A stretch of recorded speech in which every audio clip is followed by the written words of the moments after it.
he's like, it's really light duty moving. It's for a art handling company. I'm like, oh, really? That sounds great.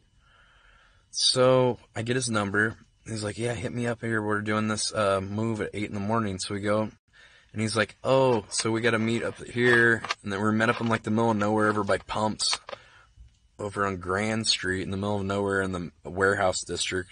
If anybody knows Brooklyn. What is it called? Green something, right? It starts with a G. What's the area? Look on the map, guys. Right over by Williamsburg. It starts with a G. What is that called? What area is it? I forget. Help me out. Look it up on Google. All right. So I hit him up. So already I'm kind of like, what is this? We're in the middle of nowhere, like art handling. Okay. So we get her assigned to our not Fort Greene. It's not Grenwick. It's not Greenpoint. There you go. Enza got it. Greenpoint. There you go. Greenpoint, not Fort Greene. I did used to live in, actually, the Navy Yard, which is close to Fort Greene. So I show up to work. It's 8 in the morning. I look around. It's all this thing. We get assigned our moving truck. We get the absolutely worst moving truck. It has the worst brakes.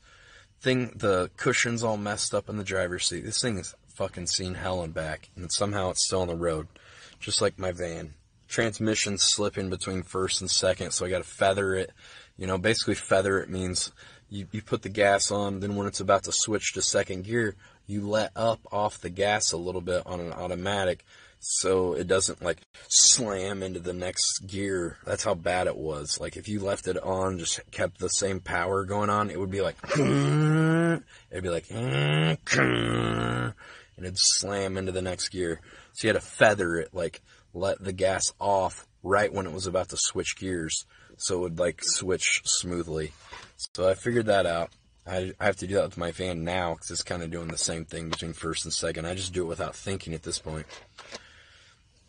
So he says, I have to be the driver because he doesn't have a license or from a DUI or something. I'm like, okay, great.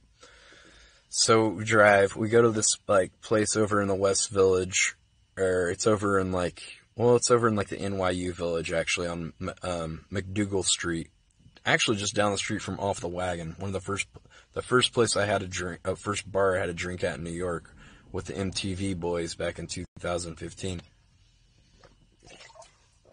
They took me to that frat bar. I was like, this place is cool. So I used to always go back to there because it was like the first place, which is just down the street from the Comedy Cellar. And I used to hang out with Dave Attell and a bunch of comedians down there. And I used to do stand-up comedy in the Village a lot. And that's another story. So he said, oh, but today, he's like, we usually do art handling, but today it's going to be more like just like regular moving. I'm like, okay. He's like, it's a 6-story walk up. I'm like, what? He's like, yeah, there's no elevator in this one. And I'm like, what the fuck?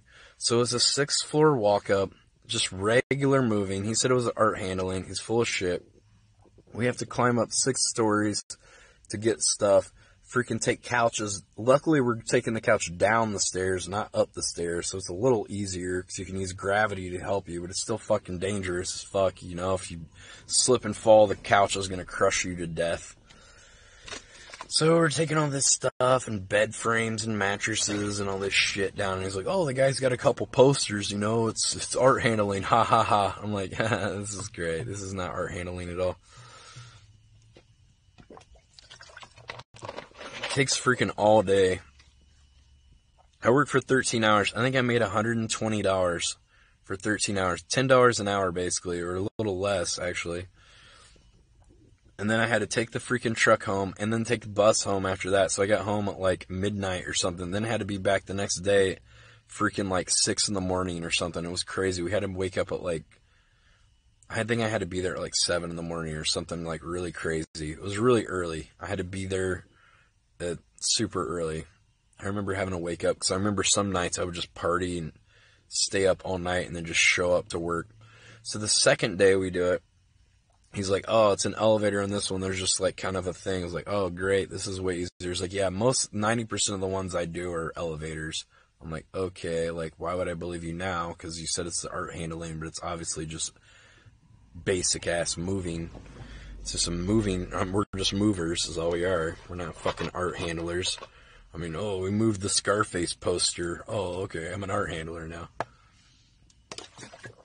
So, the second day, we roped into the spot. Oh yeah, the question was, alright, so there would be these spots in between fire hydrants. And he would go outside and he would help me parallel park into these spots, because this truck was probably 26 feet long or something. It was super long, and I can't see the back of it, and the mirrors weren't even the right regulation mirrors. It only had like 2 mirrors that's supposed to have like some convex mirrors that give you extra blind spot viewing. We didn't even have those because we had the oldest truck in the fleet.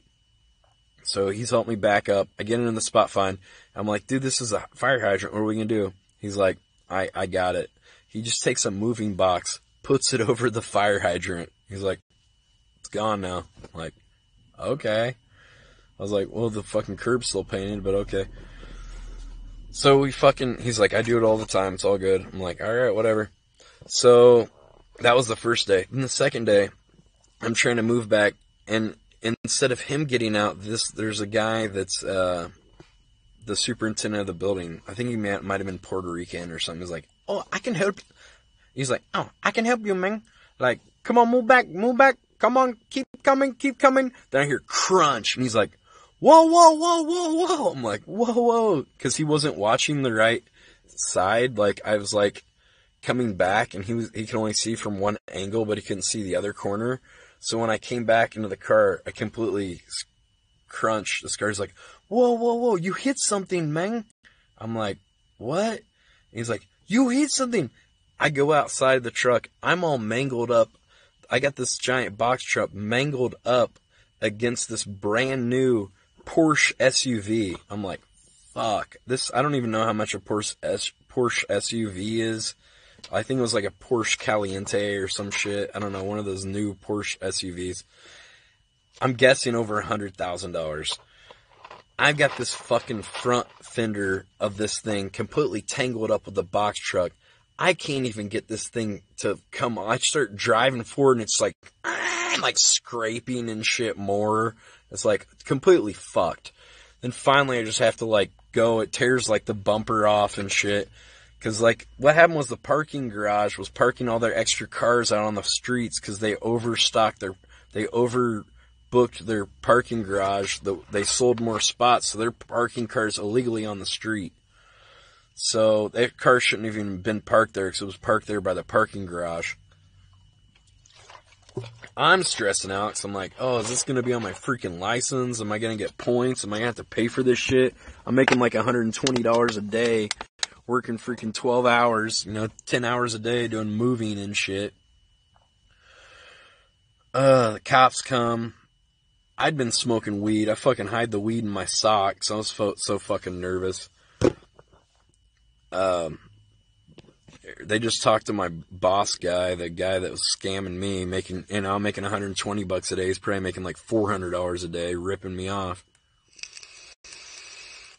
You do like 2 of these moving gigs in a day.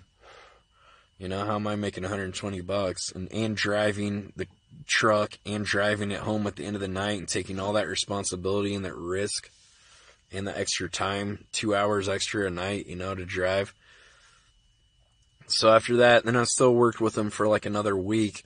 And then he got back the report from the company. It said, he's like, yo, dude, like I got the report back from the when you ran into that truck. I was like, yeah, the time that you didn't get out of the van to help me back up. And we took that other guy's word for it. And then I backed up into it because he told me to keep going back. So I didn't run any shit after that, when you were helping me, we did it fine.